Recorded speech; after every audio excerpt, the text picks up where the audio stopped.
जी sir, अस्सलाम वालेकुम।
जी बच्चों, अस्सलाम वालेकुम। आवाज आ रही है?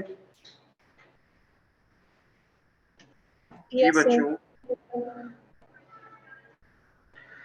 okay, let's start with today's lecture. We are going to start with lecture number 13 of manual therapy. Last time हम लोगों ने बात की थी about the upper cervical spine. ठीक है, we have talked about the anatomy, we have talked about the biomechanics as well as the arthrokinematics of the upper cervical spine. The most important topic of that presentation was the arthrokinematics, कि किस तरीके से किस direction में rolling हो रही है, किस डायरेक्शन में ग्लाइडिंग हो रही है एटलांटो ऑक्सीपिटल जॉइंट के ऊपर, फिर एटलांटो एक्सियल जॉइंट के ऊपर क्या आर्थ्रोकाइनेमैटिक्स हैं। ठीक है, which are the prime motions of atlanto occipital joint.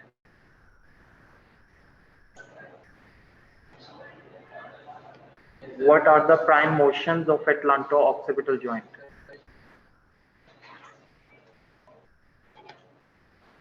आपसे prime motions of atlanto-occipital joint?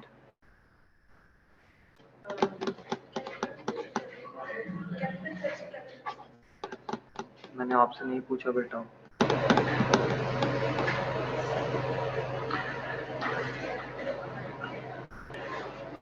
Atlanto axial joint के ऊपर कितने डिग्री मूवमेंट होती है? ठीक है। और जो बाकी रोटेशन होती है वो जो है हमारी लोअर सर्वाइकल स्पाइन और मिडिल सर्वाइकल स्पाइन पे होती है। ठीक है, सीक्वेंस वाइज। ठीक है, 2 to 3 डिग्रीज का एडिशन करते जाएंगे तो वो फर्दर होती जाएगी। ठीक है, okay, let's now move towards the assessment of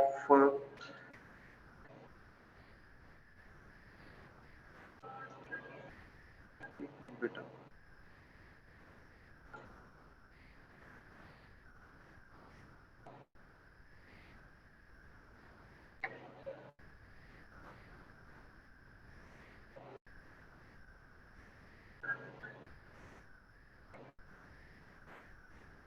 जी बच्चों, सबको स्क्रीन शेयर हो रही है?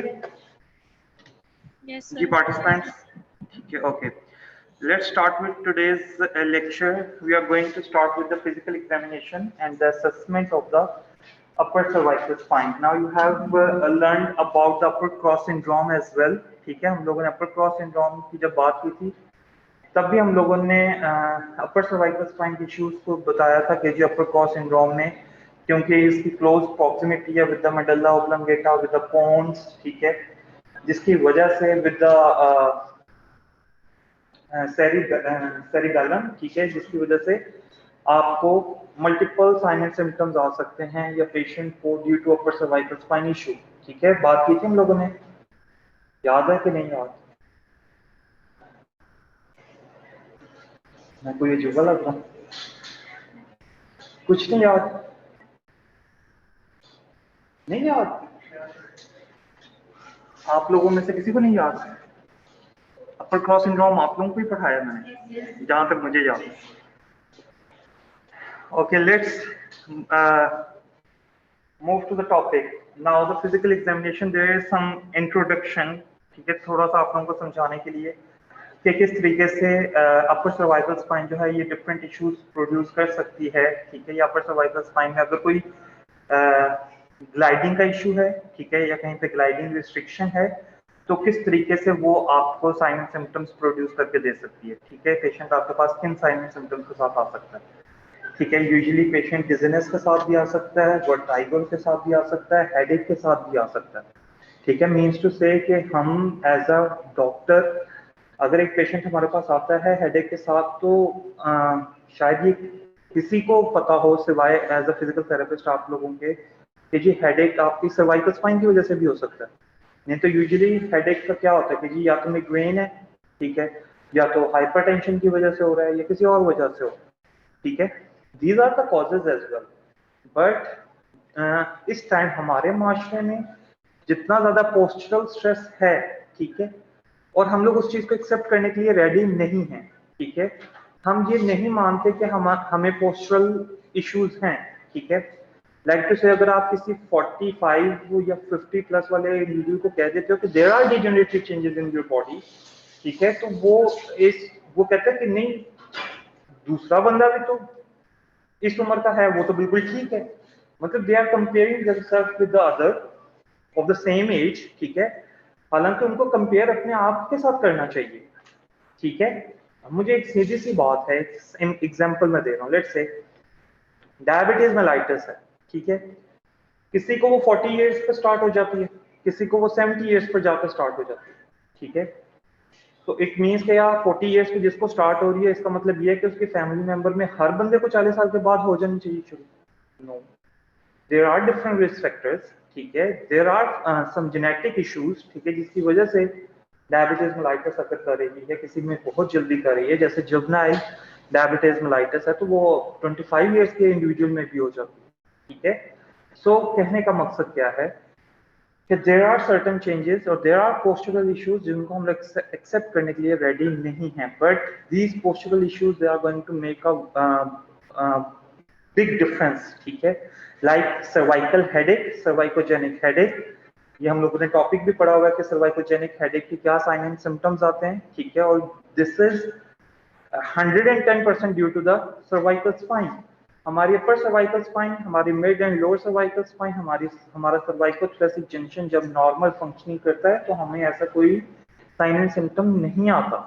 एंड विद सम सेशंस, ठीक है, आपकी हेडेक बिल्कुल ठीक हो जाती है, ठीक है। इसकी मैं एग्जांपल सिंपल सी आप लोगों को ये दूंगा कि आप लोग, क्योंकि आप लोग स्टूडेंट्स हैं, तो आप लोगों को पोस्चरल स्ट्रेसेस हैं, ठीक है। जब आप लोग पढ़ते हैं तो obviously there are some issues, ठीक है। बहुत कम ऐसे लोग होते हैं जो अपनी मैकेनिक्स को नॉर्मल रख पाते हैं, लेकिन क्योंकि जो आपका पढ़ने का स्टाइल होता है, ठीक है, वो सबसे ज्यादा जल्दी जो स्ट्रेन डालता है वो आपकी सर्वाइकल स्पाइन के ऊपर डालता है, ठीक है। अगर लेट से आपको हेडेक है या दर्द होना शुरू हुई है, ठीक है, या इस एज में नहीं होगी तो नेक्स्ट 5 to 10 ईयर्स में आप लोगों को ये इश्यू स्टार्ट हो जाएंगे।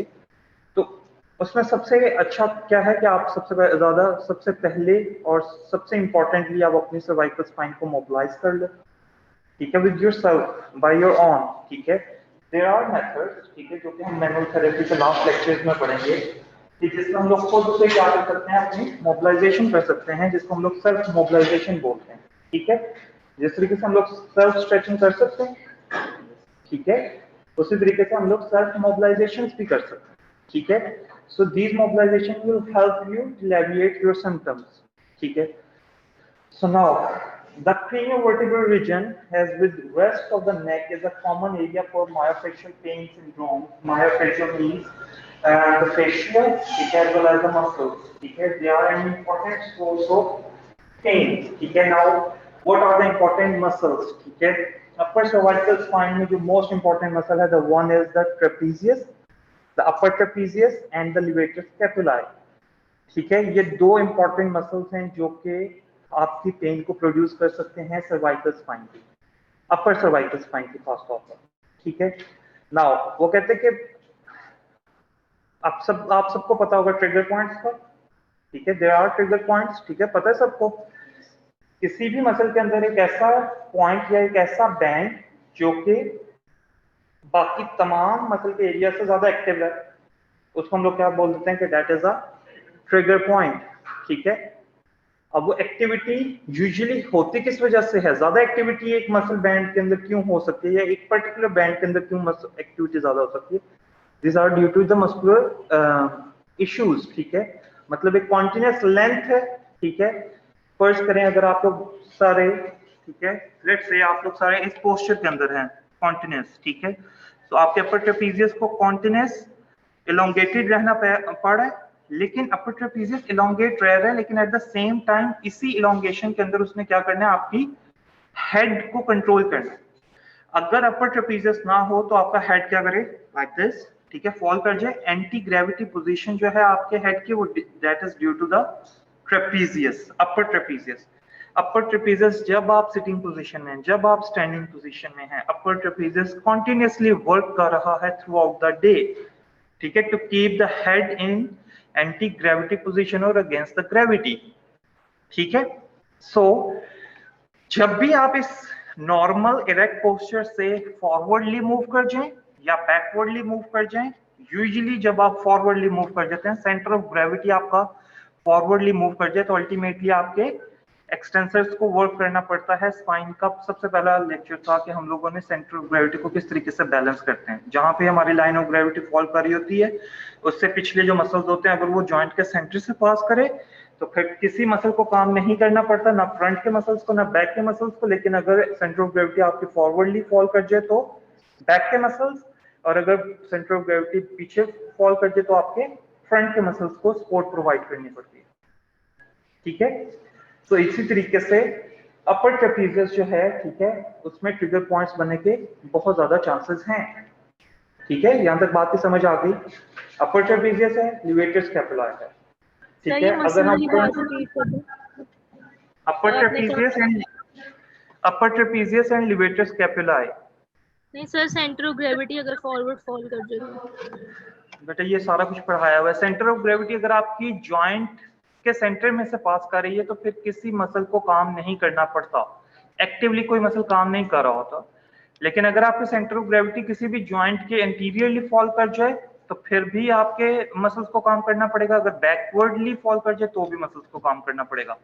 एंटीरियरली फॉल कर जाती है तो आपके जो एक्सटेंसर्स होते हैं उनको काम करना पड़ता है, और जब पोस्टीरियरली फॉल कर जाए तो आपके इंटीरियर या फ्लेक्सर ग्रुप को काम करना पड़ता है। ठीक है, to provide the stability. Now back के मसल्स की बात होगी, sternocleidomastoid, levator scapula. Levator scapula का मकसद क्या है कि एलिवेट करता है स्कैपुला को, but at the same time trapezius के साथ, अपर ट्रेपीजियस के साथ आपकी नेक को इरेक्ट रखता है, आपके हेड को इरेक्ट रखता है अगेंस्ट द ग्रेविटी। ठीक है, नाउ अगर आपने अक्सर देखा हो, ठीक है, कि बहुत सारे लोगों के स्कैपुलास एलिवेटेड रहते हैं। ठीक है, सही है। अब ये क्यों एलिवेट किए जाते हैं? उनको शौक तो नहीं है एलिवेटेड रखने का, but because levator scapula continuous काम करने की वजह से आहिस्ता आहिस्ता टाइट होना शुरू हो जाता है, उस मसल के अंदर ट्रिगर, डिफरेंट ट्रिगर पॉइंट्स बन जाते हैं, जिसकी वजह से आपकी स्कैपुला कॉन्टिन्यूस एलिवेशन में चली जाती है। ठीक है, लाइक अगर मैं भी अपने आप को कॉन्शियसली अगर मैं चेक एंड बैलेंस ना रखूं तो मेरे भी स्कैपुला एलिवेटेड रहते हैं। ठीक है, सो levator scapula is the important muscle and the second one is the upper trapezius. अगर फ्रंट की हम बात करें तो फ्रंट के अंदर आपके पास दो इंपॉर्टेंट मसल ग्रुप हैं, the one is the sternocleidomastoid and the other one is the scalene muscle group. ठीक है, sternocleidomastoid and scalene, ये चारों जो मैंने मसल्स बताए ये सुपरफिशियल ग्रुप है, ये कोर मसल्स नहीं है, ये सुपरफिशियल ग्रुप है। ठीक है, they are there to start to initiate the movement and to control the movement. ठीक है, they are not here to provide stability. ठीक है, अब जो स्टर्नोक्लीडोमास्टॉइड है उसका भी सेम टू सेम यही फंक्शन है, स्टर्नोक्लीडोमास्टॉइड भी आपका टाइट हो जाता है, but due to the different stresses. For example continuous right side के ऊपर, लेट्स से मेरा राइटिंग पैड इस साइड पर है। ठीक है, लेट्स से मेरा राइटिंग पैड इस साइड पर है, या डेस्क ऐसा है कि मैं इधर मैंने राइटिंग लिखी हुई है और यहाँ पे मेरा लैपटॉप है या पीसी है। I have to move just like this to start writing something. ठीक है, अगर मेरा ये कॉन्टिन्यूस पोस्चर रहेगा तो अल्टीमेटली मेरा यहाँ का स्टेनोक्लीडोमास्टॉइड टाइट होना शुरू हो जाएगा, यहाँ का मेरा स्केलेनी टाइट होना शुरू हो जाएगा। अब स्टेनोक्लीडोमास्टॉइड का तो इतना एक्चुअली डायरेक्ट इम्पैक्ट नहीं है जितना स्केलेनी मसल ग्रुप का है, कि स्केलेनी जब टाइट होता है तो एक्चुअली स्केलेनी की अटैचमेंट है with the first and the second rib, originate कर स्केलेनी, तो it will directly affect your breathing pattern as well. ठीक है, आपका जो ब्रीदिंग पैटर्न है वो अफेक्ट होना शुरू हो जाएगा। ठीक है, वो कैसे इफेक्ट होगा कि जितने भी स्केलेनी है, ये स्टेनोक्लीडोमास्टॉइड है, ये एक्सेसरी मसल्स हैं आपकी ब्रीदिंग के। ये क्या है? एक्सेसरी मसल्स हैं ब्रीदिंग के। लेकिन अगर ये मसल्स एक्टिवली पार्टिसिपेट करें आपके ब्रीदिंग में तो अल्टीमेटली डायफ्राम का फंक्शन कम होता जाएगा, आपके एक्सेसरी मसल्स का फंक्शन ज्यादा होता जाएगा।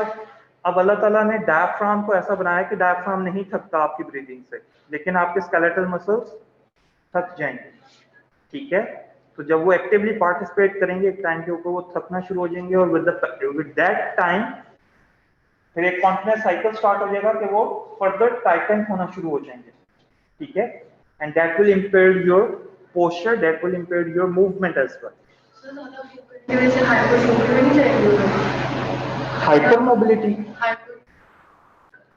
नहीं, हाइपरट्रॉफी इज समथिंग एल्स। ठीक है, हाइपरट्रॉफी तो बेटा किसी एक्सरसाइज प्रोग्राम की वजह से हो सकती है ना, increase in the size of the muscle. ठीक है, हाइपरट्रॉफी किसी एक्सरसाइज प्रोग्राम की वजह से हो सकती है, मेरे पोस्चरल स्ट्रेसेस की वजह से हाइपरट्रॉफी नहीं हो सकती, मैल फंक्शनिंग हो सकती है, मैल पोजिशनिंग हो सकती है। ठीक है, मसल के टाइट होने का यही मैंने सारी टर्म्स पढ़ाई हुई हैं, टाइट वीकनेस और स्ट्रेच वीकनेस पढ़ाई थी। उसका पढ़ाने का मकसद ही यही था कि टाइट भी जो मसल हो रहा है वो एक्चुअली वीक हो रहा है। ठीक है, जो मसल स्ट्रेच हो रहा है वो भी वीक हो रहा है। ठीक है, ये शायद आप लोगों को बात जल्दी समझ आ गया, बट जो मसल टाइट हो रहा है वो भी एक्चुअली वीक हो रहा है। मैंने बहुत अच्छी तरीके से, एक ऑप्टिमल लेंथ के ऊपर एक मसल है, उसको मैसेज आता है सेंट्रल नर्वस सिस्टम की तरफ से, तो वो मैक्सिमम कॉन्ट्रैक्टाइल फोर्स प्रोड्यूस करता है। क्यों? क्योंकि वो एक ऑप्टिमल लेंथ पर है। अब लेट्स से एक टाइट मसल है, ठीक है, ऑप्टिमल लेंथ उसकी क्या हो गई है, लूज हो गई है, शॉर्टेंड पोजीशन पर आ गया। अब अगर सेंट्रल नर्वस सिस्टम की तरफ से उसको मैसेज आए तो क्या वो कॉन्ट्रैक्टाइल फोर्स प्रोड्यूस करेगा मैक्सिमम?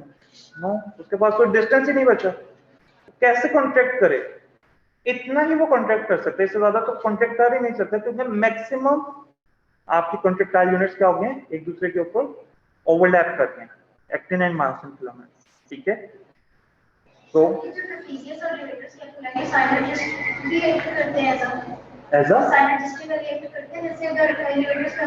यस आप कह सकते हैं, ठीक है, कह सकते हैं कि ये साइनर्जिस्टिकली एक्ट करते हैं, लेकिन मोर और लेस, ठीक है, इनका जो फंक्शन है, ठीक है, वो एक दूसरे से डिफरेंट है। लिवेटर स्कैपुला का एक्चुअल फंक्शन यही है कि उसने स्कैपुला को एलिवेट कर, बट ऐसे इंडिविजुअल जिनके ट्रेपीजियस में इतनी ज्यादा स्ट्रेंथ नहीं होगी, एंड्योरेंस नहीं होगी, तो अल्टीमेटली लिवेटर स्कैपुला को साथ में पार्टिसिपेट करना पड़ेगा। ठीक है, समझ आ गई बात की यहाँ तक? सर फिर इनकी स्ट्रेचिंग करवाएंगे? बेटा वो मैनेजमेंट बाद में कर लेते हैं बात, ठीक है? Okay sir. यहाँ तक बात भी समझ आ गई? ठीक है। Now, these syndromes are frequently associated with complaints of local muscle soreness and muscle spasm। ठीक है, मसल सोरनेस डेवलप हो सकती है। अक्सर आप लोगों ने कभी देखा हो, अगर आप उनको बल, यूजुअली कहते हैं ना बल चढ़ गया है गर्दन पर, पट्टा चढ़ गया, लेमन लैंग्वेज में क्या होता है, आप हाथ लगाते हो आपको दर्द होती है, ठीक है, तो that is a localized muscle soreness. ठीक है, जब आप मूवमेंट परफॉर्म करना चाहते हो तो वो स्पैज्म सा फील होता है कि यार अगर मैंने फर्दर ज्यादा मूव किया तो ये और ज्यादा रिस्ट्रिक्शन की तरफ जाएगा या और ज्यादा टाइटनेस की तरफ जाएगा, that is the muscle spasm. ठीक है, सही है, तो मसल सोरनेस भी आपको फील हो सकती है, आपको मसल स्पैज्म भी फील हो सकता है। Now the location of the headache can provide you people with an important information. Headache, ठीक है, आपको ये लोकलाइज सिम्टम्स का पता चल गया, मसल सोरनेस हो सकती है, muscle spasm. Number second one is के हेडेक। हेडेक की जो लोकेशन है वो आपको एक इंपॉर्टेंट इंफॉर्मेशन देती है।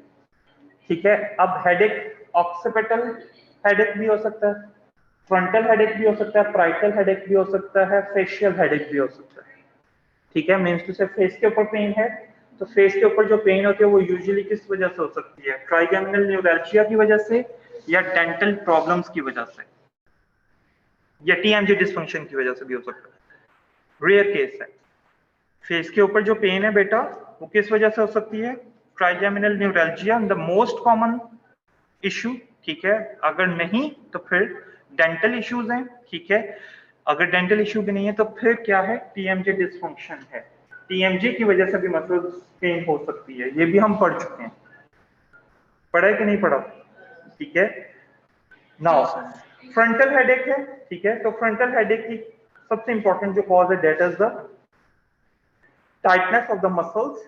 ठीक है, या मसल स्पैज्म। बैक के मसल्स अगर आपके टाइट हैं या बैक के मसल्स में स्पैज्म है या बैक के मसल्स में जैसे पट्टा चढ़ गया है लेट्स से, तो आपको सबसे ज्यादा जो पेन रेडिएट करके आएगी वो कहां पर आएगी, फ्रंटल हेडेक आएगा। ठीक है, आपको कहीं और पेन नहीं होगी, आपका फ्रंटल हेडेक आएगा, आपको फ्रंट के ऊपर, ये फ्रंट बोन्स के ऊपर आपको पेन फील होगी। अगर प्राइटल है, ठीक है, parietal bone, this is the parietal area, अगर प्राइटल एरिया पर है, sorry this is the parietal area, the mid of the this one, ठीक है, skull, this is the parietal area। अगर parietal area के ऊपर पेन है तो that is due to meningitis or the tumor। ठीक है, यूजुअली, लेकिन ये जरूरी नहीं है, ये जो मैं बता रहा हूँ कि जी अगर कोई पेशेंट आपके पास आता है और कहता है मुझे ये चोटी के ऊपर दर्द है तो आप फौरन से कहो नहीं आपको मेनिंजाइटिस है या ट्यूमर है। No, you have to perform a screening examination। ठीक है, मोस्ट ऑफ द टाइम जो पेन आती है parietal एरिया पर वो आती है किसकी वजह से, या मेनिंजाइटिस की वजह से आती है या फिर किसकी वजह से आती है, ट्यूमर की वजह से। मेनिंजाइटिस में नेक रिजिडिटी मोस्ट कॉमन सिम्टम है, नेक रिजिडिटी। मेनिंजाइटिस जैसे ही आएगा स्टार्ट, जैसे ही मेनिंजाइटिस स्टार्ट होगी सबसे पहले नेक रिजिडिटी आती है, द मोस्ट कॉमन सिम्टम। ठीक है, नेक फौरन से स्टिफ हो जाती है। ठीक है, उसके अलावा फीवर और ये सारी चीजें जो इन्फ्लेमेशन के साथ हैं ये ऑकर कर सकती हैं। ठीक है, समझ आ गई यहाँ तक बात की? Next is the occipital pain, ठीक है। अगर ऑक्सीपिटल एरिया पर पेन है बैक ऑफ द हेड पे, बैक ऑफ द स्कल के ऊपर, तो that is mainly due to the herniated disc, ठीक है। हर्निएटेड डिस्क कहाँ पर? सर्वाइकल स्पाइन में कहीं पर भी इंटरवर्टेब्रल डिस्क की हर्निएशन पोस्टीरियरली हो गई है तो वो फौरन से पेन कहाँ पर देगी? आपकी ऑक्सीपिटल पर देगी, ठीक है। या आईज स्ट्रेन हो रही है, क्या हो रही है? आईज के ऊपर स्ट्रेनिंग आ रही है, मीन्स टू से फोकस करने में पेशेंट को डिफिकल्टी आ रही है, तब भी आईज की स्ट्रेन कहां तक जाती है? आपके ऑक्सीपिटल लोब तक जाती है, ठीक है, ऑक्सीपिटल तक जाती है, बैक ऑफ द हेड के ऊपर, ठीक है। So these are some common headaches. Location does matter, location से आपको बहुत जल्दी पता चल जाएगा कि अच्छा ये क्या इश्यू है, ठीक है, मैंने इसको ट्रीट करना है या मैंने इसको ट्रीट नहीं करना, ठीक है। बैक के ऊपर पेन हाइपरटेंशन की वजह से भी आती है, ब्लड प्रेशर हाई है तब भी आपके बैक के ऊपर पेन आ सकता है, ठीक है। अब आइज का जो स्ट्रेन है, यहाँ पे देखो ये चीजें एसोसिएटेड हैं। अब मैं थोड़ा सा आप लोगों को थोड़ा सा वास्ट समझना बेटा, थोड़ा खुले दिमाग के साथ है, ठीक है, दिमाग को खोलना है अपने। सो आई स्ट्रेन हो रही है। अब आई स्ट्रेनिंग में मैंने सबसे पहले एक इशू बताया था कि एक बंदे की नजर कमजोर नहीं है, वो आके आपको बताता है कि यार कुछ महीने पहले या कुछ दिनों पहले मुझे आहिस्ता आहिस्ता ऐसा हुआ है कि मेरी नजर कमजोर होती गई है। नजर ऐसे कभी भी कमजोर नहीं होती, ठीक है। अगर ड्रॉप करता है, ठीक है, तो लाइक -5 पे या डायरेक्टली -1 पे ड्रॉप कर जाता है, ठीक है। अगर आप उसी वक्त ऐनक लगा लें तो वो स्टेबल कर जाता है, और अगर नहीं लगाते तो फिर आहिस्ता ड्रॉप करता है, मतलब ईयर्स के ऊपर डिपेंड करता है, ठीक है, कि -1 से -2 पर चली जाए, ठीक है। लेकिन वो भी जिनमें कोई इश्यू होता है आइज का, ठीक है। लेट्स से मुझे पिछले 10 या 12 साल से मुझे पता है मेरी -5 है, लेकिन अभी भी मेरी -5 ही है, मेरी -5 से ज्यादा नहीं हुई, ठीक है। अगर मैं चेक भी करवाता हूँ तो मेरी -5 आती है, ठीक है।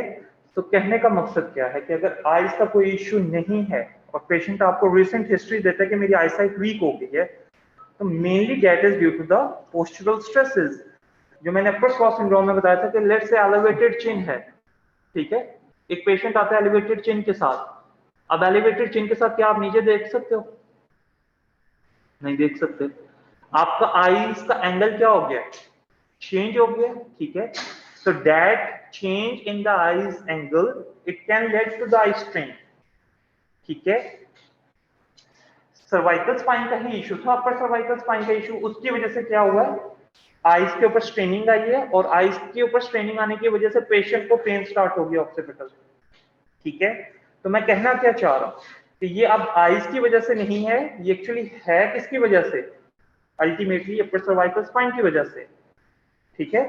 तो मैं किस चीज को लिंक कर रहा हूं कि जरूरी नहीं है कि आपने उसी चीज को ट्रीट करना है। कि फ्रंटल हेडेक है तो मैंने फ्रंटल हेडेक वाले को ही ट्रीट करना है, क्योंकि यही मसल्स के साथ इंटररिलेटेड है। मैंने आइज का क्या क्या रिलेशनशिप बताया है, ठीक है। अगर आइज की स्ट्रेनिंग होगी तो आइज की स्ट्रेनिंग से भी आपको पेन हो सकती है ऑक्सीपिटल साइड पर। तो वो ऑक्सीपिटल साइड के ऊपर जो पेन है ये that is also due to the upper cervical spine issue. समझ आ रही है बात की? समझ आ रही है बच्चों? ठीक है। Yes.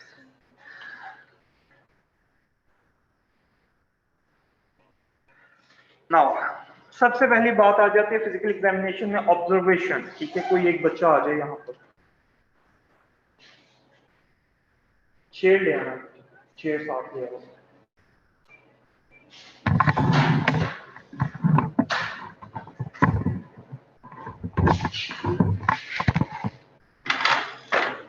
जी बच्चों सबको नजर आ रहा है? Yes sir. Yes, sir.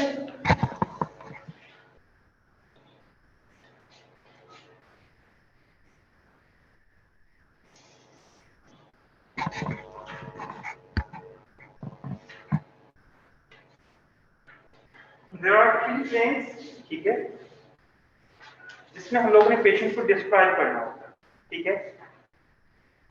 Sagittal plane है, फ्रंटल प्लेन है और ट्रांसवर्स प्लेन है, ठीक है। Now you have to see in that direction. For example sagittal plane is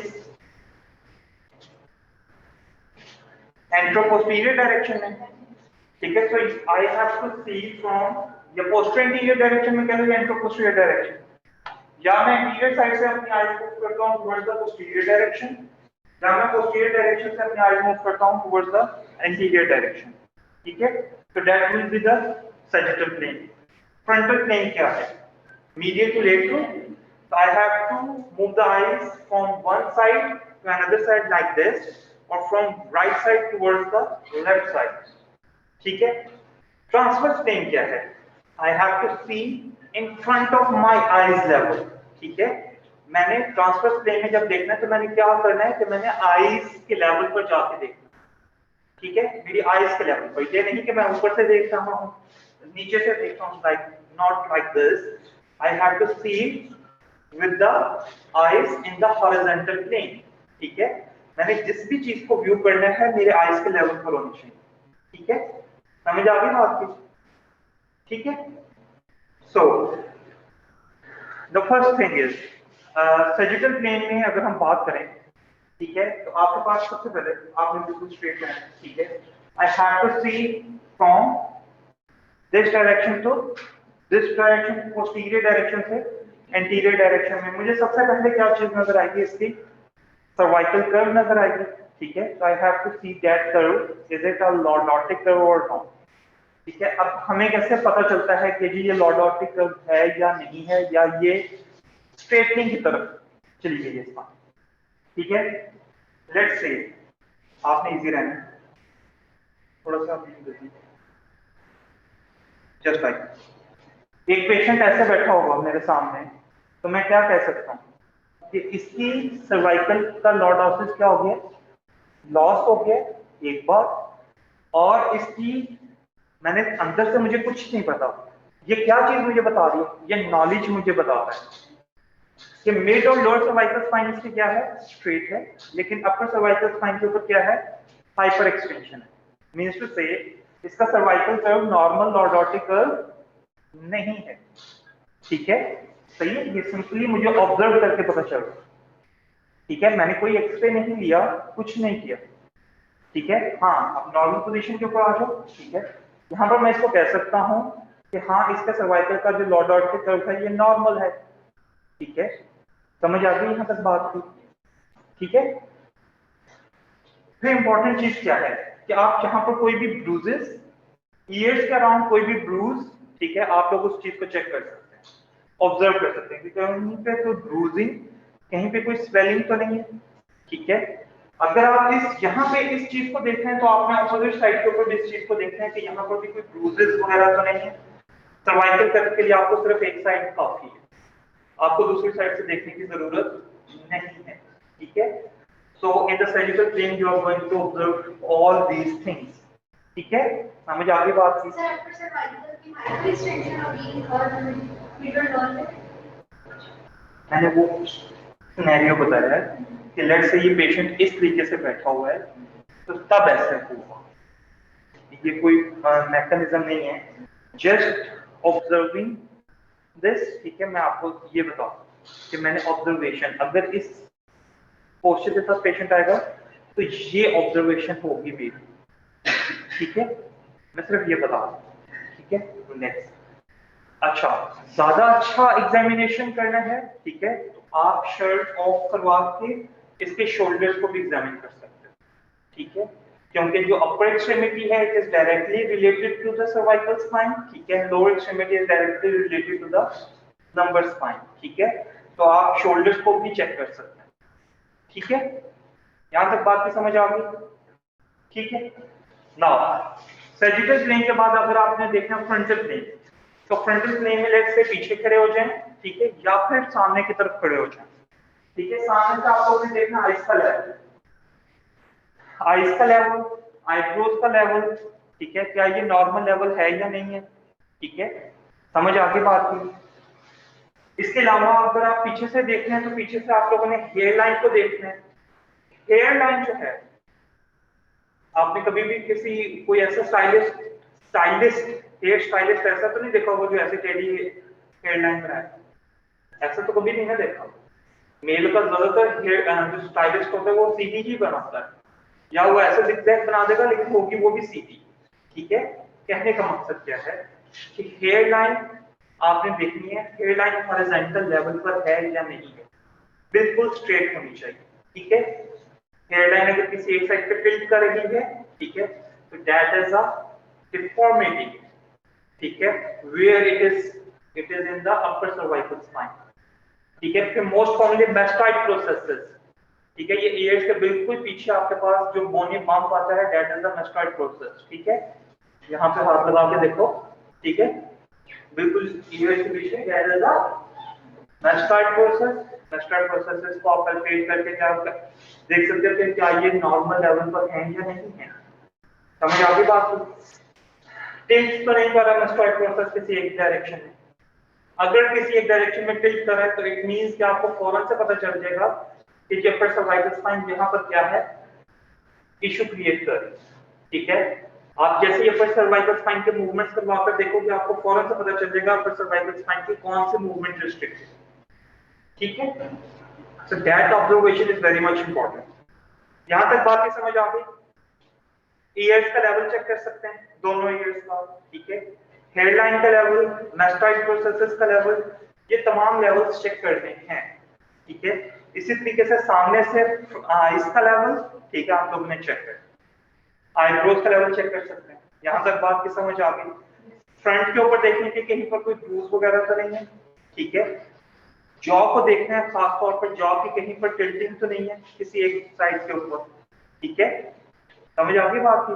तो जॉ की टिल्टिंग, ठीक है, ब्रूजेस, ये सब कुछ देखना है। इसी तरीके से मैस्टॉइड प्रोसेस, यहाँ पर भी मोस्ट कॉमन ब्रूजिंग होती है मैस्टॉइड प्रोसेस पर। किसी की लड़ाई हो जाए, वो घोंसे वगैरह लगे तो सबसे ज्यादा ये चीज डैमेज होने का खतरा होता है और यहाँ पर भी ब्रूजेस बनने के चांसेस होते हैं। ठीक है, तो ये इंपॉर्टेंट चीज है। ठीक है, कि मैस्टॉइड प्रोसेस के अराउंड आपने देखना है कहीं पर कोई स्वेलिंग या हेमरेज तो नहीं है, एक्टिमोसिस तो नहीं हुई।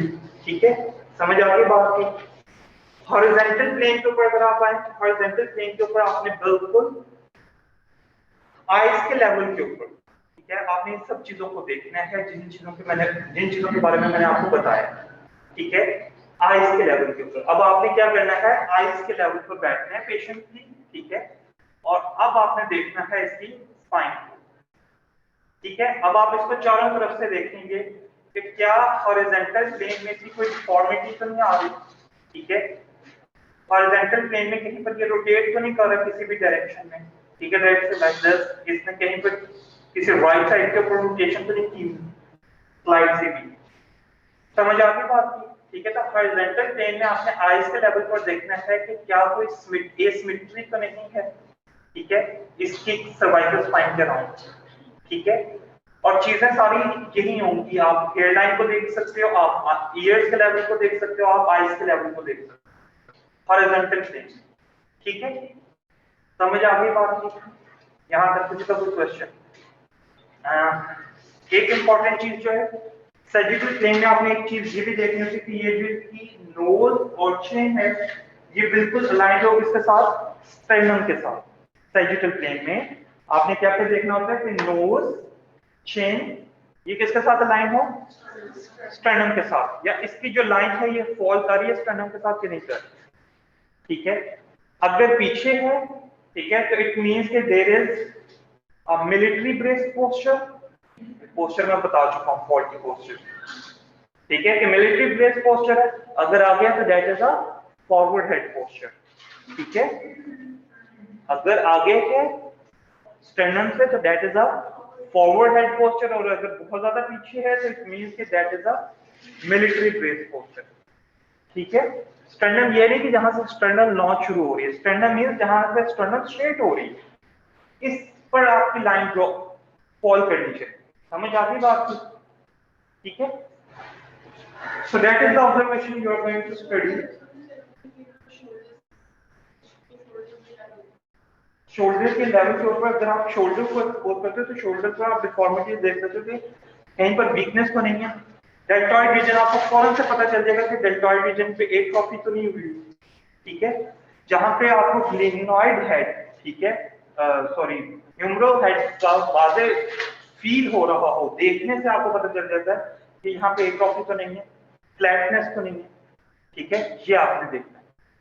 फिर एक्रोमियन प्रोसेस को देखना है, ठीक है, एक्रोमियन प्रोसेस रेज होता है, ठीक है, आपको पहले एक्रोमियन प्रोसेस की बम्प नजर आएगा और उसके बाद आपको ह्यूमरल हेड नजर आएगा, डेल्टॉइड रीजन नजर आएगा। सारे बेटा लगा के देख लो, आपको सबसे पहले जो बम्प नजर आएगा, जो बम्प फील हो रहा है अपने शोल्डर के ऊपर, दैट इज द एक्रोमियन, ठीक है, ठीक है, और उसके बाद आपका डेल्टॉइड रीजन स्टार्ट होता है। डेल्टॉइड रीजन से बिल्कुल ऊपर आपको क्या फील होगा, एक बम्प फील होगा, जो कि आपका क्या है, एक्रोमियन प्रोसेस, ठीक है। अगर ये भी एक्रोमियन प्रोसेस रेज्ड है तो इट मींस कि there is a dislocation of the acromion और there is a fracture of the clavicle, ठीक है, या फ्रैक्चर है क्लेविकल का या फिर क्या है, एक्रोमियन की डिसलोकेशन हो गई, ठीक है, समझ आ गई बात की।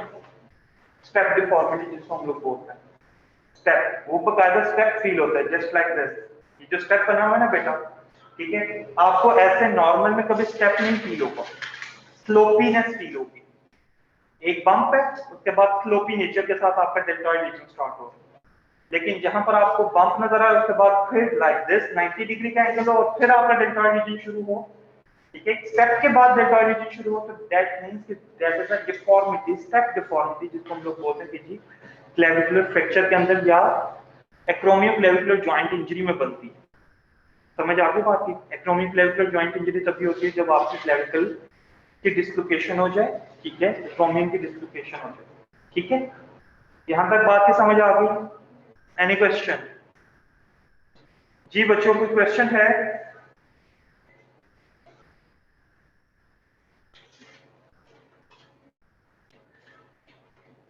No sir.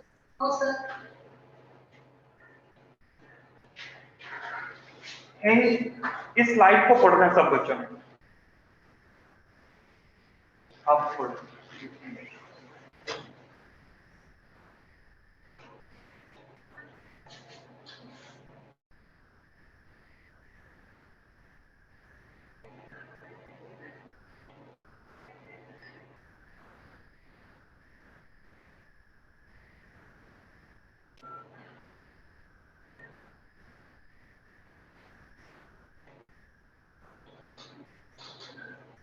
Malpositioning of the posture, muscle reactivity, muscle reactivity further क्या करेगी आपके पोस्चर को और डिटोरिएट करेगी। ये एक साइकिल स्टार्ट होगी और जब ये साइकिल जब भी ब्रेक करना हो, आप पेशेंट को पेन होती होती है, ठीक है, आप बगैर पेन के पेशेंट के साइकिल को ब्रेक नहीं कर सकते क्योंकि ये अडेप्टेशंस हैं, और जब अडेप्टेशंस प्रोड्यूस हो जाएं तो वो स्टार्ट में तो जरूर पेन पेशेंट को फील होगी, लेकिन with that passage of time अगर वो अडेप्टेशंस को कंटिन्यू रखेगा तो उसको पेन नहीं होती, फिर वो इस चीज को नॉर्मल कंसीडर करता है जब तक के कोई सीरियस प्रॉब्लम ना क्रिएट हो जाए, ठीक है, ये जब तक के एज अ फिजिकल थेरेपिस्ट आप उसको एग्जामिन नहीं करते, ठीक है, यहां तक बात समझ आ गई है।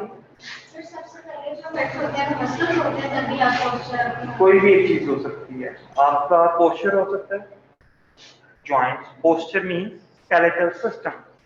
स्केलेटल सिस्टम में वर्टिब्रल बॉडीज भी आ जाती हैं, इंटरवर्टिब्रल डिस्क भी आ जाते हैं, फेसिक जॉइंट्स भी आ जाते हैं, सर्वाइकल स्पाइन में अनकोवर्टिब्रल जॉइंट्स होते हैं वो भी आ जाते हैं, ठीक है, मींस स्केलेटल में स्केलेटल सिस्टम कोई भी इफेक्ट पहले हो सकता है और मसल्स इसके रिस्पांस में हो सकते हैं, या मसल इफेक्ट हो सकते हैं और स्केलेटल सिस्टम उसके रिस्पांस में चेंजेस प्रोड्यूस कर सकते हैं। It can be any of one.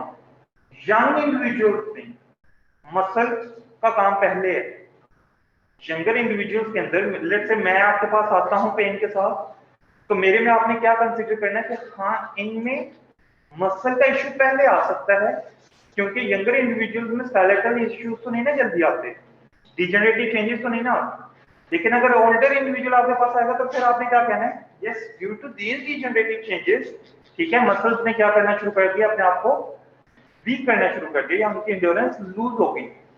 समझ आ गई बात की, ठीक है, तो ये डिपेंड करता है पेशेंट की एज के ऊपर। बच्चों यहां तक बात की समझ आ गई है?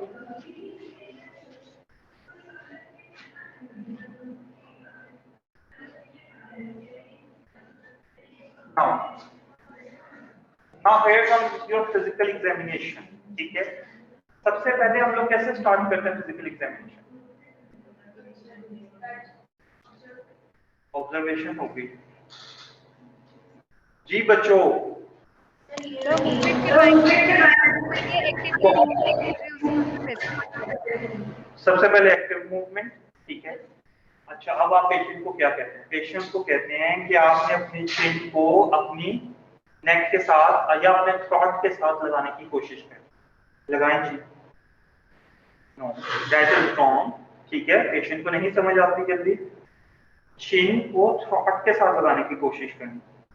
यस, ठीक है, यहां तक बात समझ आ गई? तो what it is? Capital flexion, या इसको शॉर्ट नेक फ्लेक्शन भी बोल सकते हैं। ठीक है, जैसे उसमें लिखा हो। तो that is the active movement. ठीक है, ये एक्टिव मूवमेंट होगी। अच्छा, अब वो ये कह रहा है कि जरूरी नहीं है कि आपने एक्टिव मूवमेंट हो गया, अब वो न्यूट्रल पोजीशन में आ गया तभी आपने वापस रिलैक्स, बिल्कुल रिलैक्स। अब आपने दोबारा इस पोजीशन में लेके जाना है, ये पैसिव मूवमेंट है। अब मैंने क्या चेक करना है? एक्टिव मूवमेंट के बाद मैंने क्या चेक करना है? Passive movement. पैसिव मूवमेंट में हम क्या चेक करते हैं?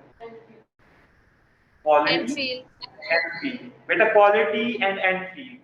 सबसे पहले क्वालिटी। ठीक है, इसी मूवमेंट के अंदर अगर मैं मूव करवाते हुए हल्की से भी टिल्टिंग आती है तो ये मेरे हाथों को महसूस होगी।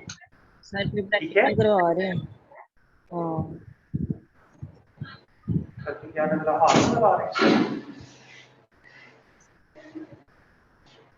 सो मैं कहना क्या चाह रहा हूं, ये देखो बेटा, ये जहां तक मूवमेंट यहां तक आप लोगों के सामने नॉर्मल है, लेकिन अगर मैं ऐसे करता हुआ यहां तक मूव कर जाऊं, मींस टू से स्टार्टिंग पॉइंट भी मेरा ठीक था, एंड पॉइंट भी मेरा ठीक है, लेकिन जो अंदर वाली मूवमेंट है वो मुझे कैसे पता चलेगी? That is the quality. ठीक है, और वो मुझे क्वालिटी कैसे फील होगी? With my hand. ठीक है, कि मैंने जब इसकी पैसिवली शॉर्ट नेक फ्लेक्शन करवानी है तो मैंने देखना है कहीं पर मूवमेंट टिल्ट तो नहीं कर रही। ठीक है, समझ आ गई बात की? So that is the passive movement. अब मैं एंड के ऊपर जाके थोड़ा सा ओवर प्रेशर दिया, थोड़ा सा ओवर प्रेशर देके मैं देख सकता हूं कि क्या चीज मुझे रोक रही है, मुझे क्या चीज रोक रही है फर्दर शॉर्ट नेक फ्लेक्शन से। ठीक है, अब यहाँ पर तो सबसे इंपॉर्टेंट जो चीज है कि यहाँ पर अप्रोक्सीमेट हो गई है, शिन किसके साथ अप्रोक्सीमेट हो गई है? With the throat. ठीक है, विद द नेक। यहाँ पे तो सबसे इंपॉर्टेंट क्या चीज है कि जी यहाँ पे ये दोनों चीजें आपस में क्या कर लेंगी? अप्रोक्सीमेशन कर लेंगी। लेकिन पेशेंट को अगर इंडिविजुअल को पूछोगे तो इसको स्ट्रेन फील हो रहा होगा, स्ट्रेस फील हो रहा है पीछे। ठीक है, कैप्सूल में, लेकिन इसका कैप्सूल और अलाउ कर देगा अगर इसकी नेक यहाँ पर नहीं होगी। इसका कैप्सूल और अलाउ कर देगा अगर इसकी नेक नहीं होगी। मैं कहने की बात क्या कर रहा हूं कि ये यहाँ पे अप्रोक्सीमेट कौन कर रही है मुझे चीज? इसकी नेक कर रही है। ठीक है, इसकी नेक मुझे आगे जाने नहीं दे रही। ठीक है, तो यहाँ पे मुझे कोई भी एंड फील नहीं फील होगी। क्यों? क्योंकि यहाँ पे सेम टू सेम ये वाला कंसेप्ट है, जैसे एल्बो फ्लेक्स हो जाते तो सॉफ्ट टिश्यूज क्या हो जाते हैं? अप्रोक्सीमेट हो जाते हैं। इसी तरीके से यहाँ पर भी सॉफ्ट टिश्यूज क्या हो गए? अप्रोक्सीमेट हो गए। समझ आ गई बेटा बात की? बच्चों समझ आ गई है? ठीक है, यहां तक बात की समझ आ गई? Any question? मतलब अप्रोक्सीमेट कर गया, फील एंड फील होगी नहीं, क्योंकि मुझे एक्चुअली कोई रोक ही नहीं रहा सिवाय इसके कि वो सॉफ्ट टिश्यू अप्रोक्सीमेट हो। ठीक है, समझ आ गई बात? ठीक है, अच्छा ये फ्लेक्शन करने के बाद, ठीक है, अब मैं पेशेंट को क्या करूं कि वापस न्यूट्रल पोजीशन पर लेकर जाऊं। अब मैं रेजिस्ट कर रहा हूं, पेशेंट को रेजिस्ट कर रहा हूं। ठीक है, लेकिन जब ये शॉर्ट नेक फ्लेक्शन से वापस न्यूट्रल पोजीशन पर जाएगा तो कौन से मसल्स यूज होंगे? शॉर्ट नेक फ्लेक्शन से जब ये वापस न्यूट्रल पोजीशन पे जाएगा तो किस तरफ जा रही है? एक्सटेंशन। शाबाश। ठीक है, एक्सटेंसर्स इसके टेस्ट होंगे। ठीक है, मतलब मैंने इसी एक मूवमेंट में मैंने तीन चीजें, पहले एक्टिव मूवमेंट, फिर पैसिव मूवमेंट, और फिर मैंने क्या किया? Resisted movement. पेशेंट को ज्यादा तंग भी नहीं करते हो। ठीक है, ये नहीं कि एक्टिव मूवमेंट चेक की फिर रेजिस्टेड मूवमेंट चेक कर ली फिर आपको याद आएगा तो पैसिव रहेगी पैसिव चेक करवा देंगे, नहीं। ठीक है, you have to be in a sequential manner. ठीक है, मींस टू से आपने एक्टिव मूवमेंट करवाई, उसी एक्टिव मूवमेंट के ऊपर आपने क्या किया, पैसिवली उसको ओवर प्रेशर देके देख लिया।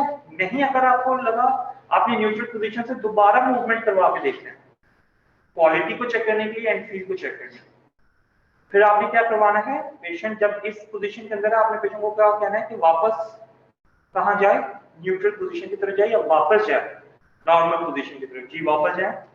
ठीक है, अब ये जो वापस जा रहे हैं किसकी वजह से जा रहा है, एक्सटेंसर्स की वजह से। ठीक है, ये इसके क्या हो जाएंगे चेक, एक्सटेंसर्स चेक हो जाएंगे, C1 C2 मायोटॉन चेक होगा। कौन सा मायोटॉन चेक होगा, C1 एंड C2। यहां तक बात की समझ आ रही जी बच्चों, यहां तक बात की समझ आ रही है। ठीक है सर, हर एक मूवमेंट चेक करना है, यानी फ्लेक्शन को पहले उसकी एक्टिवली उसको करवाना है, फिर पैसिवली, फिर रेजिस्टिव, बाद में उसकी एक्सटेंशन को चेक करना, उसके बाद एबडक्शन। एबडक्शन एडक्शन तो बेटा यहां पर नहीं आएगी। सर, मैं कहना चाह रही हूँ कि बारी बारी एक मूवमेंट की एक्टिव और वन बाय वन आपने एक्टिव मूवमेंट भी चेक करनी है, पैसिव मूवमेंट भी चेक करनी है और रेजिस्टेड मूवमेंट भी चेक करनी है। ठीक है, अच्छा अब हमने क्या कपल्ड मूवमेंट पढ़ी थी, अपर सर्वाइकल स्पाइन की, side bending and rotation opposite direction में, side bending and rotation will be in the opposite side। बेटा दिमाग खोल के और आंखें खोल के इस कंसेप्ट को समझना। ठीक है, ये वो कंसेप्ट है कि अगर आपको इस कंसेप्ट के बारे में समझ आ गई तो समझो आपको मैनुअल थेरेपी आधे से ज्यादा आ जाएगी, आपको स्पाइन की समझ आ जाएगी कि किस तरीके से स्पाइन एक्ट करती है। तो कहता है कि शॉर्ट नेक फ्लेक्शन के अंदर, ठीक है रिलैक्स, ठीक है, शॉर्ट नेक फ्लेक्शन के अंदर अगर राइट साइड की साइड बेंडिंग है तो ऑपोजिट साइड की क्या होगी, रोटेशन होगी। ठीक है, समझ आ गई बात की, coupled movements will be in the opposite direction. अब बेटा याद रखना, जैसे ही ये शॉर्ट नेक फ्लेक्शन में गया है, ठीक है, इसकी रोलिंग किस डायरेक्शन में हुई है कंडाइल्स की, सेम नहीं, मुझे डायरेक्शन बताएं, सेम क्या मतलब, एंटीरियर साइड के ऊपर, यशमान जी सर। गुड। सो बेटा बैंड नेक फ्लेक्शन में गई, शॉर्ट नेक फ्लेक्शन में गई, रोलिंग किस डायरेक्शन में होगी, सेम डायरेक्शन में, एंटीरियर डायरेक्शन में। ठीक है, ग्लाइडिंग किस डायरेक्शन में होगी, ऑपोजिट डायरेक्शन में, पोस्टीरियर डायरेक्शन में। मींस कि ये जब शॉर्ट आपने शॉर्ट नेक फ्लेक्शन में रहना है, मींस अब इसके दोनों कंडाइल्स क्या हैं, पीछे की तरफ पुश करें, इनको रोक कौन रहा है, कैप्सूल रोक रहा है। हम ये कह सकते हैं that is the extension barrier, हम ये कह सकते हैं क्योंकि ये पोस्टीरियर साइड के ऊपर है, तो हम ये कह सकते हैं that is the extension barrier. ठीक है, सिर्फ समझाने के लिए कह रहा हूं, एक्सटेंशन बैरियर इसको क्या कर रहा है, इसकी फर्दर कंडाइल्स की ग्लाइडिंग को रोक रहा है। अब वो कहते हैं लेट्स से इसमें राइट साइड बेंडिंग हो जाए, शॉर्ट नेक फ्लेक्शन में ही इसकी राइट साइड बेंडिंग होगी तो ऑपोजिट साइड के ऊपर क्या होगी, रोटेशन होगी। ऐसे ही है, जब आप ये देखो कि राइट साइड बेंडिंग होगी और ऑपोजिट साइड के ऊपर रोटेशन होगी तो इसका मतलब क्या है, राइट साइड बेंडिंग हो जाए, राइट इतनी सी टिल्ट होती है एटलांटा ऑक्सीपिटल के ऊपर, और इसके साथ क्या हो जाए, ऑपोजिट साइड की क्या हो जाए, रोटेशन हो जाए। इट मींस कि ये वाला जो कंडाइल था इस साइड का रोटेशन क्या हो रही है ऑपोजिट साइड के ऊपर, तो ये वाला कंडाइल क्या करेगा, एंटीरियर साइड के ऊपर ग्लाइड करेगा, और ये वाला कंडाइल क्या करेगा, पोस्टीरियर साइड के ऊपर ग्लाइड करेगा। ये वाला जो कंडाइल है ये एक्सटेंसर बैरियर को फर्दर क्या करेगा, पुश करेगा, जबकि ये क्या करेगा, न्यूट्रल पोजीशन पर आ जाएगा। बात की समझ आइए, फॉरवर्ड पोजीशन न्यूट्रल पोजीशन है। यस, क्योंकि बेटा वो एक्सटेंसिव बैरियर पे पड़ा हुआ था ना। शॉर्ट नेक फ्लेक्शन में, शॉर्ट नेक फ्लेक्शन देखें, शॉर्ट नेक फ्लेक्शन में है पेशेंट, इसमें शॉर्ट नेक फ्लेक्शन के अंदर है, इट मींस अब मैं डायरेक्टली उस बात पर जा रहा हूं। नेक फ्लेक्शन हो गई, चलो दोबारा से बता देता हूं। नेक फ्लेक्शन एंटीरियर साइड पर हो रही है, रोलिंग एंटीरियर साइड के ऊपर, ग्लाइडिंग ऑपोजिट साइड पर पोस्टीरियर डायरेक्शन में। अब इसके दोनों कंडाइल्स कहां है? पोस्टीरियरली ग्लाइड करके पड़े हैं, पोस्टीरियरली ग्लाइड में, ठीक है। मींस टू से यहां पे इसको कौन सी चीज रोक रही है? कैप्सूल रोक रहे हैं दोनों साइड पे, ठीक है। It means there is an extensive barrier on both sides, ठीक है। अब अगर मैं इसके कपल्ड मूवमेंट करवाता हूं, क्या करवाता हूं? Coupled movement. राइट साइड की साइड बेंडिंग करवाऊंगा तो कौन से साइड की रोटेशन होगी? लेफ्ट साइड की। तो जब मैं लेफ्ट साइड की रोटेशन करवाऊंगा, राइट साइड बेंडिंग के साथ लेफ्ट साइड की रोटेशन करवाऊंगा, तो ये वाला कंडाइल क्या करेगा? वापस न्यूट्रल पोजीशन पर जाएगा, फ्लेक्शन में नहीं जाएगा। ये न्यूट्रल पोजीशन पर जा रहा है और ये जो है ये फर्दर क्या कर रहा है? एक्सटेंसर बैरियर के ऊपर प्रेशर पुट कर रहा है। मींस तो फिर मैं इस लेफ्ट साइड की क्या चेक कर रहा हूं? पोस्टीरियर ग्लाइडिंग चेक कर रहा हूं। इस कैप्सूल की क्या चेक कर रहा हूं? पोस्टीरियर ग्लाइडिंग में इस कैप्सूल का स्ट्रेच चेक कर रहा हूं, क्योंकि इसमें ये मैक्सिमम क्या हुआ? पोस्टीरियर डायरेक्शन में ग्लाइड किया इसने। बात की समझ आई है या नहीं आई? सर से ये फ्लैशन को सर वेरी कर। एक मिनट बेटा, मुझे पीछे की तरफ पुश कर। ये मैं रोक रहा हूं, मैं क्या हूं? कैप्सूल हूं मैं, क्योंकि बैक साइड पर हूं तो मैं क्या करना होगा?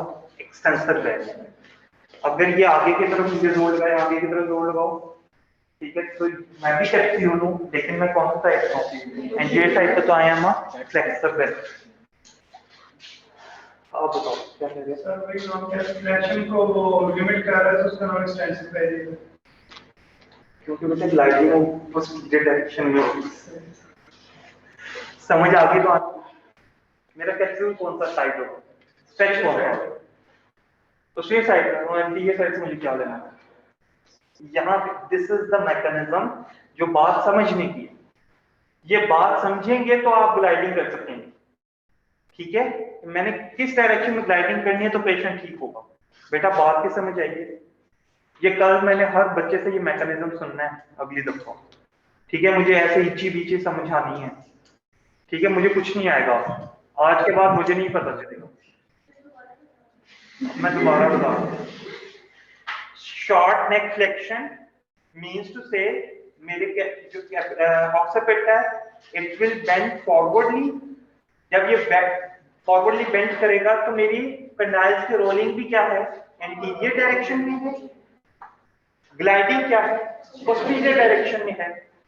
अब पोस्टीरियर डायरेक्शन से कौन सा कैप्सूल मुझे प्रिवेंट करेगा मेरी फर्दर ग्लाइडिंग को, ऑक्सीपिटल कंडाइल्स की फर्दर ग्लाइडिंग को? कौन सा कैप्सूल प्रिवेंट करेगा?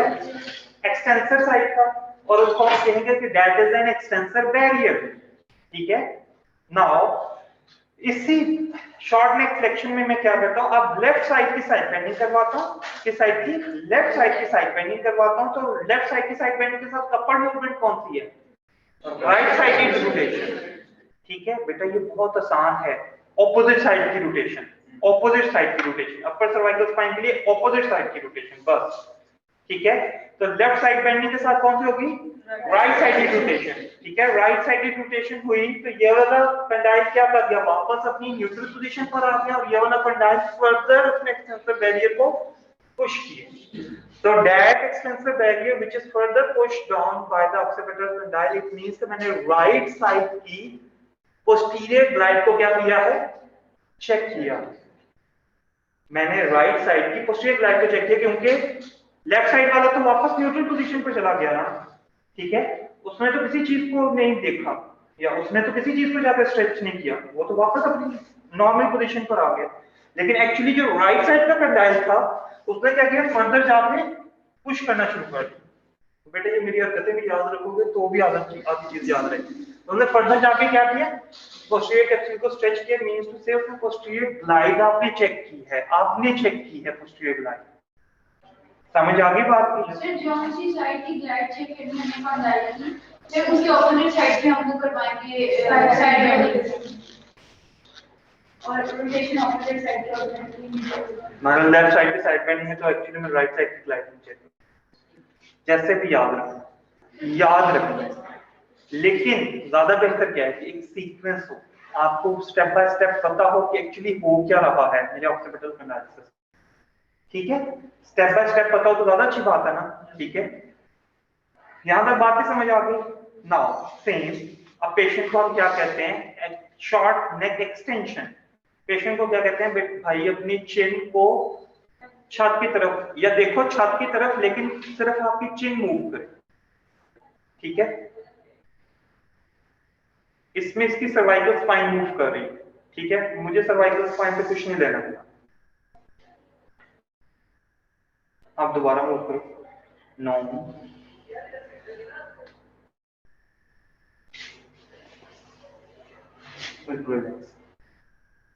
बस ये है आपकी एक्सटेंशन, शॉर्ट नेक एक्सटेंशन। ये इतनी सी है, जहां पर इसका ऑक्सीपिट पीछे मूव करना शुरू कर जाए ना, लाइक दिस, ये पीछे की तरफ मूव करना शुरू कर जाए, इट मींस कि आपकी cervical spine, mid cervical spine move होना शुरू हो गई है।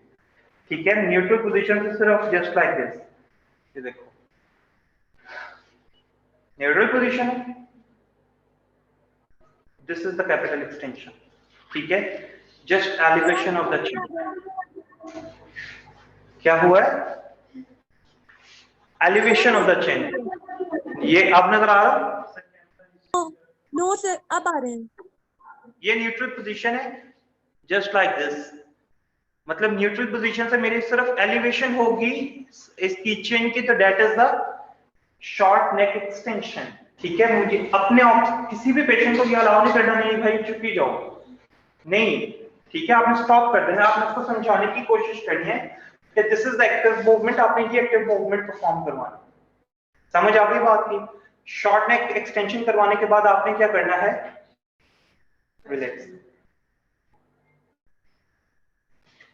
रिलैक्स। ठीक है, आपने एक्सटेंशन चेक करनी है, जस्ट लाइक दिस। ठीक है, ये टिल्टिंग हो रही है, हेड की टिल्टिंग, नहीं नहीं, मैं पुश कर रहा हूं, मैं इस हेड को जस्ट लाइक दिस डाउनवर्डली पुश कर रहा हूं। ठीक है, मैं इसको ऐसे नहीं लेके जा रहा, मैं सिंपली क्या कर रहा हूं, वो प्रेशर नाम पर सीधे से आप नाम पर कर रहे हैं। नहीं, जब भी हम कपल यूज करते हैं, लाइक स्टीयरिंग व्हील को घुमाना एक हाथ से घुमाना मुश्किल है, दोनों हाथों से घुमाना आसान है, तो सेम टू सेम मैं इसलिए ये कपल यूज कर रहा हूँ कि मैं सामने से एलिवेशन भी करूँ और पीछे से एक सपोर्ट प्रोवाइड करूँ। मैं यहाँ से भी प्रेशर पुट कर सकता हूँ, मैं यहाँ से भी प्रेशर पुट कर सकता हूँ, आपकी मर्जी। ठीक है, so this elevation of the chin, this is short neck extension. ठीक है, यहां तक बात समझ आ गई। This is what we call short neck extension. अब मैं पेशेंट को क्या कहता हूं, वापस अपनी जगह पर लेकर जाओ। तो ये कौन सा मसल्स काम कर रहे हैं, नेक फ्लेक्सर्स काम कर रहे हैं। ठीक है, that is C1 myotome, that is C1 myotome.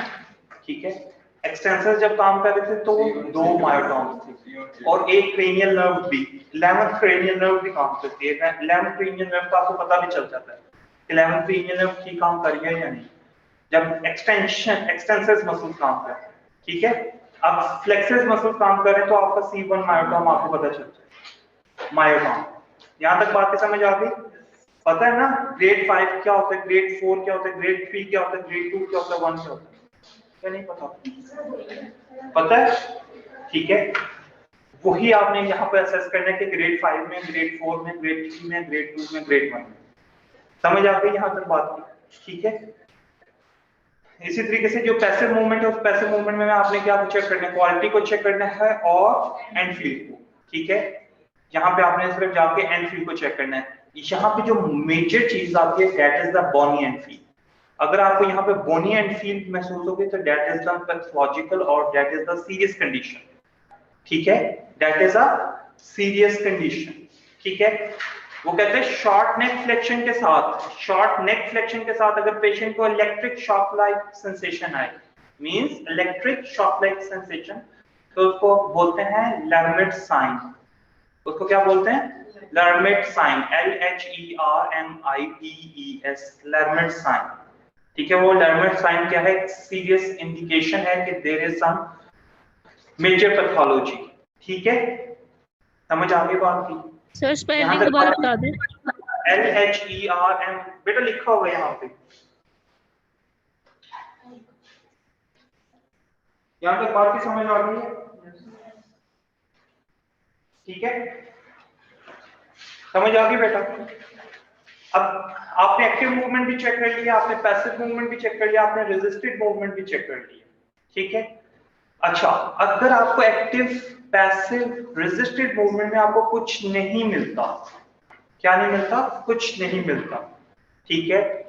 means to say active movements are normal and pain free, passive movements are normal and pain free with normal and feel, resistive movements are normal and strong, ठीक है?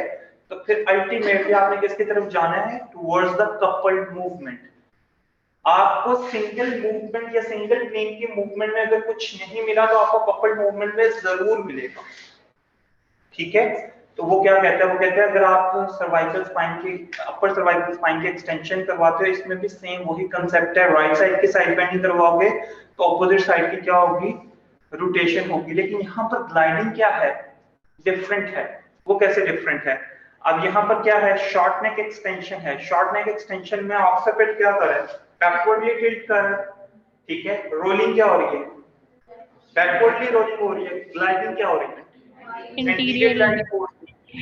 अब क्या होगा? Flexor barrier क्या करेगा? Further gliding को prevent करेगा, ठीक है? अब ये जो फ्लेक्सर बैरियर है हमें इसको चेक करना है, टेस्टिफाई करना है, तो हमने क्या किया? हम या तो फर्दर इसको कैपिटल एक्सटेंशन में ले जाएं, ठीक है? तो भी हमारे दोनों साइड के कैप्सूल स्ट्रेच हो जाएंगे। नहीं, जो सबसे आसान क्या तरीका है कि आप साइड बेंडिंग करवाओ, एक साइड की राइट साइड की साइड बेंडिंग करवाई, ऑपोजिट साइड की रोटेशन करवाई। अब क्या होगा? सेम साइड का जो कंडाइल है वो क्या करेगा? फर्दर फॉरवर्डली मूव करके पुश करेगा कैप्सूल को, और जो ऑपोजिट साइड का कंडाइल था वो वापस अपनी न्यूट्रल पोजीशन पर आ जाएगा। मींस टू से फ्लेक्शन, जब हम पिछली फ्लेक्शन में थे तो उसमें ऑपोजिट साइड की चेक हो रही थी, इसमें सेम साइड की चेक हो रही है। ग्लाइडिंग, एंटीरियर ग्लाइड चेक कर रहा हूं, ठीक है? मैं ग्लाइड्स चेक कर रहा हूं, मैं किसी और चीज को चेक नहीं कर रहा, I am checking the glide, ठीक है? समझ आ गई बात की? कैपिटल सर्वाइकल एक्सटेंशन या कैपिटल एक्सटेंशन हुई, कैपिटल एक्सटेंशन में ऑक्सीपिट की मूवमेंट क्या है? बैकवर्ड। रोलिंग क्या होगी? कंडाइल से बैकवर्ड होगी, लेकिन ग्लाइडिंग क्या होगी? एंटीरियर होगी। एंटीरियरली कौन सा कैप्सूल इनको प्रिवेंट करेगा further gliding? Flexor. Flexor barrier आ गया। अब क्या किया मैंने? फ्लेक्सर बैरियर को चेक करना है किसी भी, लेट्स से मैं राइट साइड बेंडिंग करवाता हूं, तो राइट साइड बेंडिंग के साथ कौन सी मूवमेंट कपल्ड है? लेफ्ट रोटेशन है। तो लेफ्ट रोटेशन जब होगी तो बेटा ये वाला जो कंडाइल है ये फर्दर क्या करेगा? फॉरवर्डली ग्लाइड करेगा, ये फर्दर ग्लाइड करेगा, लेकिन ये जो लेफ्ट साइड वाला है ये न्यूट्रल पोजीशन पर आ जाएगा। इट मींस कि राइट साइड की मैं ग्लाइडिंग को चेक कर रहा हूं विद राइट साइड बेंडिंग, ठीक है? पहले क्या था? जैसे बच्चे ने कहा था कि सर इसका मतलब ये है कि साइड बेंडिंग अगर लेफ्ट साइड से होगी तो राइट साइड की ग्लाइडिंग चेक होगी। ये सिर्फ फ्लेक्शन के अंदर था, कैपिटल फ्लेक्शन है। इसमें क्या होगा? सेम साइड की बेंडिंग के साथ सेम साइड की ग्लाइडिंग आपकी चेक होगी, लेकिन इंटीरियर डायरेक्शन में। उसमें दोनों चीज साइड है, पोस्टीरियर डायरेक्शन की ग्लाइडिंग चेक करनी थी हम लोग। हम उसमें सर्वाइकल फ्लेक्शन में पोस्टीरियर ग्लाइडिंग चेक कर रहे थे, उसमें इंटीरियर ग्लाइड चेक हो ही नहीं सकती। इंटीरियर ग्लाइड किसमें चेक होगी? आपकी शॉर्ट नेक एक्सटेंशन में चेक होगी। समझ आ गई बेटा? किसी को नहीं समझ आई अभी भी पूछ लें, मैं आपको समझा देता हूँ आराम से। फिर उसकी ना कंडाइल्स का बता दें, जो फ्लेक्शन की कंडाइल्स है ना एकदम, फिर उसकी डायरेक्शन है सर्वाइकल। ये देखो कैपिटल फ्लेक्शन, ठीक है? फ्लेक्शन में क्या होगा है? आपका जो ऑक्सीपिट है फॉरवर्डली टिल्ट हुआ है, इस मींस कि रोलिंग भी फॉरवर्ड होगी, लेकिन ग्लाइडिंग क्या होगी? पोस्टीरियर होगी। इस चीज का तो पता है ना, क्योंकि convex to conveyor rule apply होगा। पोस्टीरियर ग्लाइडिंग होगी तो पीछे से कौन सी चीज रिस्ट्रिक्ट कर रही है? That is the extension barrier. Posterior capsule इसको प्रिवेंट कर रहा है फर्दर ग्लाइडिंग को, पोस्टीरियर ग्लाइडिंग को, ठीक है? मैंने क्या किया, राइट साइड बेंडिंग करवाई और ऑपोजिट साइड की रोटेशन करवा दी। ठीक है, अब ये जो ऑपोजिट साइड की रोटेशन है, इसमें जो मेरा राइट साइड का कंडाइल है ये क्या चला गया, वापस न्यूट्रल पोजीशन पर चला गया। लेकिन जो लेफ्ट साइड का था कंडाइल, उसने क्या किया, फर्दर स्ट्रेच किया है किसको, एक्सटेंसर बैरियर या पोस्टीरियर कैप्सूल को। ठीक है, आप पोस्टीरियर कैप्सूल कह लो, आप एक्सटेंसर बैरियर कह लो। उसने किसको स्ट्रेच जाके किया, पोस्टीरियर कैप्सूल को। आपको एक तो पोस्टीरियर ग्लाइडिंग का पता चल गया, किस साइड की, लेफ्ट साइड की पोस्टीरियर ग्लाइडिंग का पता चला। ठीक है, और आपको ये पता चल गया कि क्या कैप्सूल अलाउ कर रहा है या नहीं अलाउ कर रहा। समझ आ गई बात की, यहां तक बात की समझ आ गई। ठीक है या नहीं है बेटा, इसको जितनी दफा रिवाइज करेंगे, पीछे मैकेनिज्म ही है, बात है मैकेनिज्म समझने की। मैकेनिज्म समझ आएगा तो बात समझ आ जाएगी। ऐसे कहीं कोई भी शॉर्ट टर्म बनाने की कोई जरूरत नहीं है, क्योंकि अगर मैकेनिज्म समझ आएगा तो ये हमेशा आपके साथ चलेगा। ये मैकेनिज्म कभी नहीं चेंज होगा। ठीक है, अगर कभी चेंज हुआ तो बेटा मुझे आके पकड़ लेना। ठीक है, ये नहीं कभी चेंज होगा, बाकी कोई भी थ्योरी चेंज हो जाए। ठीक है बेटा, ठीक है, यहां तक बात समझ आ गई। शॉर्ट नेक फ्लेक्शन कैसे होगी, शॉर्ट नेक एक्सटेंशन कैसे होगी। ठीक है, इसी तरीके से साइड बेंडिंग चेक करनी है, आपकी मर्जी है, लेकिन चेक साइड बेंडिंग वैसे ही कपल मोशन में आपको चेक हो जाएगी। रोटेशन एटलांटो एक्सियल की, वो कहते हैं रोटेशन, अगर पेशेंट मैं पेशेंट को कहूँ कि राइट साइड की रोटेशन करे और पेशेंट अपनी मुंडी ना हिला सके, क्या ना हिला सके, मुंडी कहते हैं। ठीक है, मतलब अपना सर ही ना हिला सके, कहीं किसी एक साइड पे रोटेट ही ना कर सके, इनिशिएट ही ना कर सके, तो इट मींस कि there is a fracture of the dens. It means कि there is a fracture of the dens और there is a fracture dislocation of the dens. ठीक है, अगर पेशेंट ना हिला सके, मतलब इनिशिएट भी ना कर सके, यहां तक भी ना इनिशिएट कर सके, it means there is a serious pathology. आपने वहां पे जोर जबरदस्ती नहीं करनी, नहीं नहीं मोड़ो मोड़ो मोड़ो मोड़ो मोड़ो, मुड़ भी जाएगी और नहीं दूर पहले गई है, पेशेंट ज्यादा जल्दी पहुंच जाएगा। ठीक है, समझ आ गई बात की। So that is an important thing, इन चीजों का ख्याल रखना है।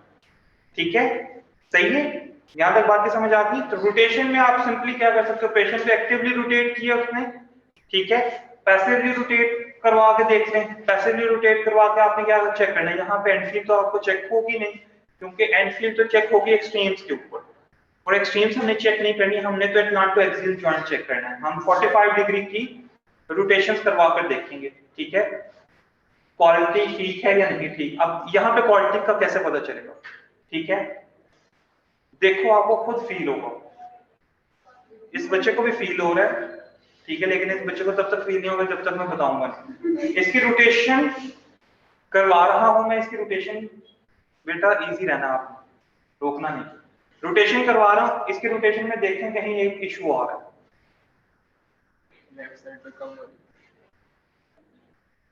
होशियार बच्चा। आप देखो, रोटेट जब राइट साइड की रोटेट करेंगे इसकी कोई टिल्टिंग नहीं हो रही, लेकिन जब ये लेफ्ट साइड की मैं रोटेशन करवा रहा था तो इसके साइड से टिल्टिंग हो गई। मेरे हाथों से ये इसका जो सर था वो क्या कर रहा था, लेफ्ट साइड पे टिल्ट कर, सिंपल। ठीक है, रोटेशन में ये मसला आएगा हमेशा, अगर आएगा तो कि रोटेशन किसी एक साइड पर हो रही होगी तो टिल्ट कर जाएगा हेड। ठीक है, that tilting is the problem. ठीक है, और ये टिल्टिंग सिर्फ इसी वजह से कर रहा है कि कहीं ना कहीं पर इश्यू है। अब इश्यू क्या होगा, लेट्स से मैं लेफ्ट साइड पे रोटेट कर रहा हूं और ये साथ ही इसकी टिल्ट हो रही है। ठीक है, इट मींस कि यहाँ के वर्टिब्रास क्या हो रहे हैं, यहाँ के साइड, ये जो साइड है ये क्या हो रही है, अप्रोक्सीमेट हो रही है। हमने ये कहा है कि जब रोटेशन होती है तो साइड शॉर्टन हो जाती है, लेकिन वो कंप्लीट रेंज ऑफ मोशन के लिए है, फर्स्ट 45 डिग्रीज के लिए तो नहीं है। इट मींस कि ये जो फर्स्ट 45 डिग्री के ऊपर अगर इसकी हाइट छोटी हो रही है एक साइड की, तो इट मींस कि इसकी एक्चुअल रोटेशन यहां पर नहीं हो रही, इसके नीचे वाले सेगमेंट्स क्या करें, रोटेट करें। ठीक है, मैं क्या करूं, मैं इसके फर्दर इस साइड की ग्लाइडिंग को इंप्रूव कर दूं, अगर स्ट्रेच देके, ठीक है, या ग्लाइड करके लेफ्ट साइड की रोटेशन को इंप्रूव कर दूं, तो इसकी ये टिल्टिंग खत्म हो जाएगी। ठीक है,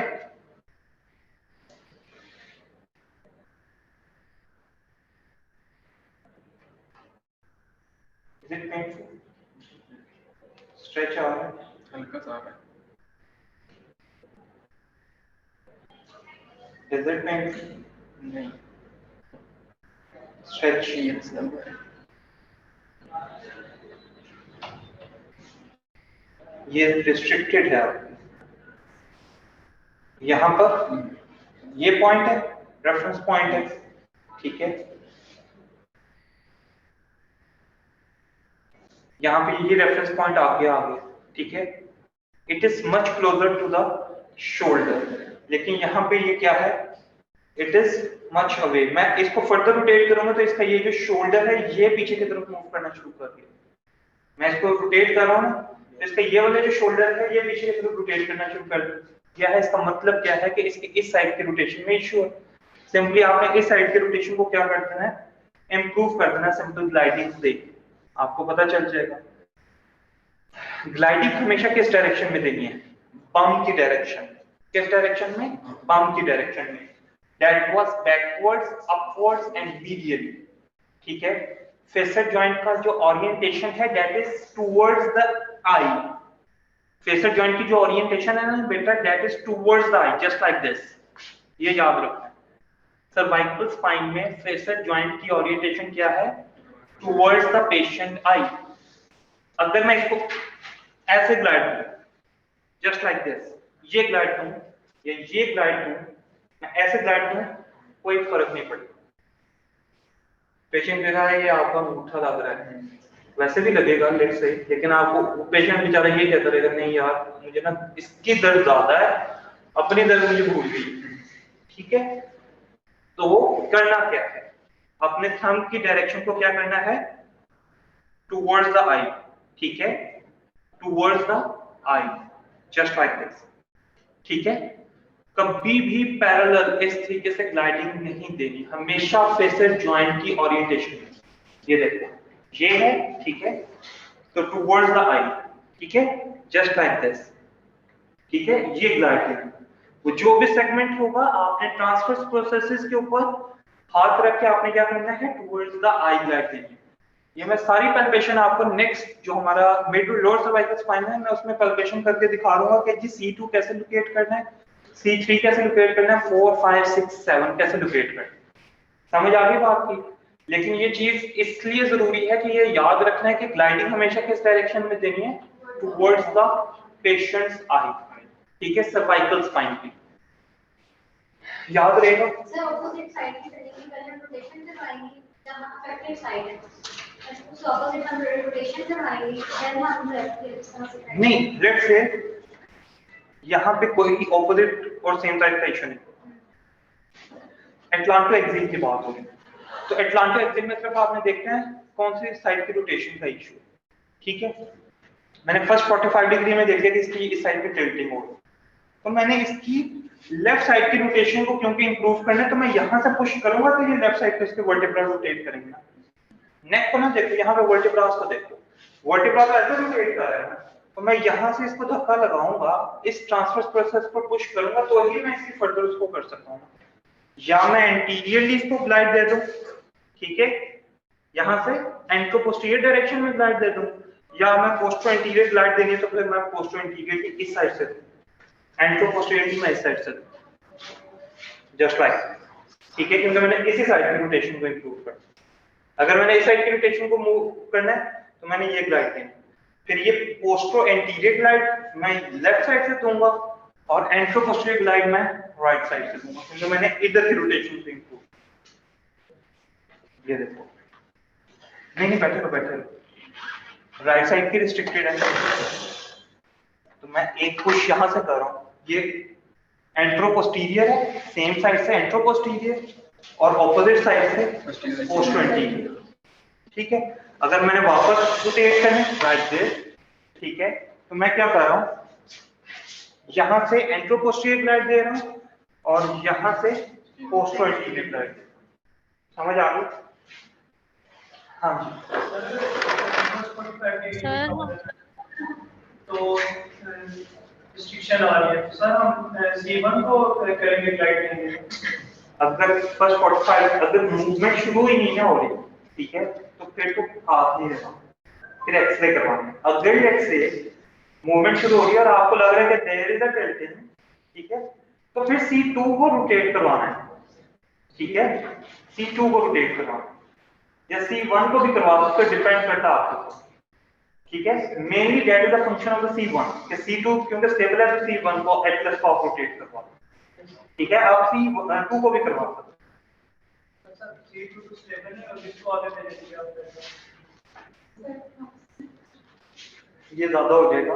अभी ये याद रखना, C1 को आप कर सकते हो क्योंकि C1 मूव करेंगे लेकिन C2 को भी कर सकते हो, ठीक है। ये MS क्लासेस की बातें फिर उसको समझ आएंगे। सर हमारी नेक्स्ट क्लास है तो हम C2 वैसे ज्वाइन तो लेना है किसी चीज का, ठीक है।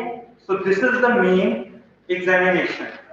बेटा ये खुद घर पे जाके अगर हॉस्पिटलाइज हैं, हॉस्पिटलाइज को ज्यादा फायदा होता है क्योंकि उनके पास कोई ना कोई इजीली अवेलेबल होता है, ठीक है, उसकी क्लास का, तो आप लोगों ने जाके ये खुद से परफॉर्म करना है, ठीक है। इस चीज को चेक करना है अपने हाथों के साथ। जब तक आप नहीं करेंगे आपके नॉलेज का कोई फायदा नहीं, जितना मर्जी रट्टा लगाओ, ठीक है। रट्टा लगाना है लेकिन प्रैक्टिकलिटी के साथ, ठीक है बच्चों।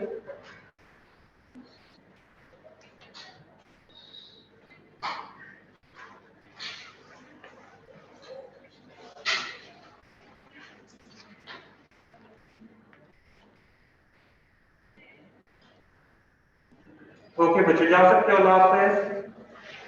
अल्लाह आपको मुझे कैंपस करवा